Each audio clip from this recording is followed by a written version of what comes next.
The Titanic was the biggest and most luxurious ship of its time, and no expense was spared during its construction, except of course for the lifeboats. If it were built today, the Titanic would cost $190 million.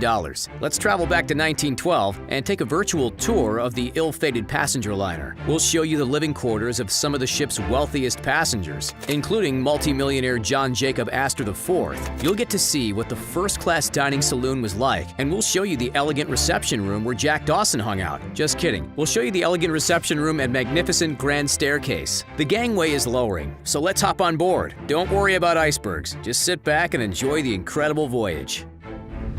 First, let's head over to the first-class reception room on the D-deck. This is where the ship's wealthiest passengers gather to discuss the news of the day. The first thing you'll notice about this stunning room is the glorious grand staircase. The light oak coloring of the staircase made it stand out against the white walls of the reception room, and at the base of the staircase on the middle railing sat an ornate cherub-esque candelabra. The reception room was 4,951 square feet, and the grand staircase descended 7 levels from the boat deck all the way down to the E-deck. The Titanic actually had a second smaller grand staircase located at the aft of the ship. Next, let's take a look at the first-class stateroom.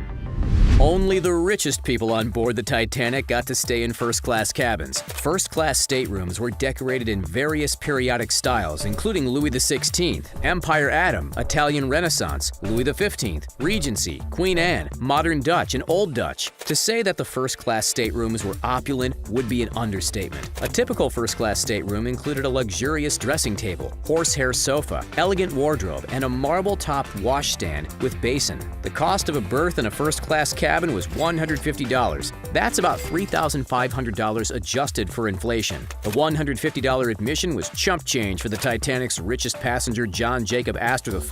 The business magnate perished when the Titanic sank, and he left the majority of his $150 million fortune to his son Vincent. That fortune would be worth about $3.5 billion today. Another famous first-class passenger was Ben Guggenheim, who was worth about $4 million.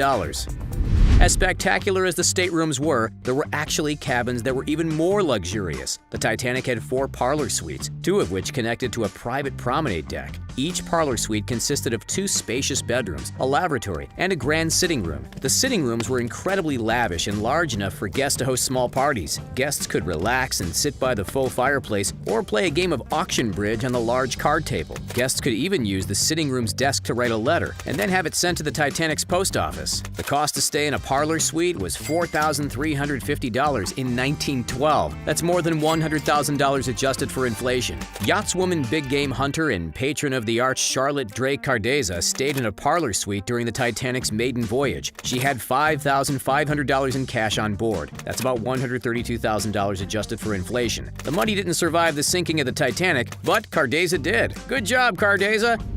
Next, let's see what the first-class dining saloon looked like. The walls were painted white and decorated with elaborate carved wooden boiseries. The floors were covered in blue linoleum tiles, which featured an elaborate red and yellow pattern. To add ambience, the dining saloon's portholes were covered by leaded glass windows. This gave the impression that patrons were dining on shore rather than at sea. The last meal served on the ship was a lavish affair. Patrons were treated to appetizers of oysters. The second course was consommé Olga, a delicious broth soup garnished with scallops. For the third course, guests dined on poached salmon. For the main course, guests had a choice of filet mignon or chicken lyonnaise. Dessert was a scrumptious Waldorf pudding. Little did the passengers know that it would be their last meal. A first-class menu from the Titanic was sold at auction in 2018 for $131,097.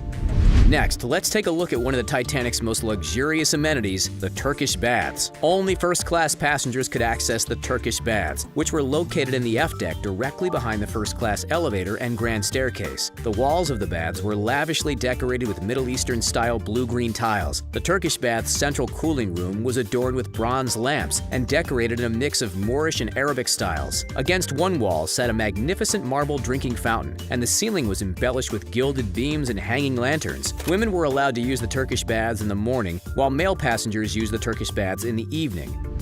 Finally, let's take a look at the Titanic's Parisian-style cafe. Café Parisien was located at the aft of the Titanic directly above the library and turbine engine. Both first-class and second-class passengers, second-class can do it, could dine and socialize in the cafe, and patrons were treated to stunning views of the open ocean. The cafe's trellises were lined with live English ivy, and a luxurious green carpet ran the length of the cafe. Guests could dine on a wide variety of foods at Café Parisien. Some guests enjoyed tea and sweets like chartreuse jelly and chocolate and vanilla eclairs, delicious. Other guests partook in a more fulfilling fare like oysters, roast duck, foie gras, salmon, and beef sirloin.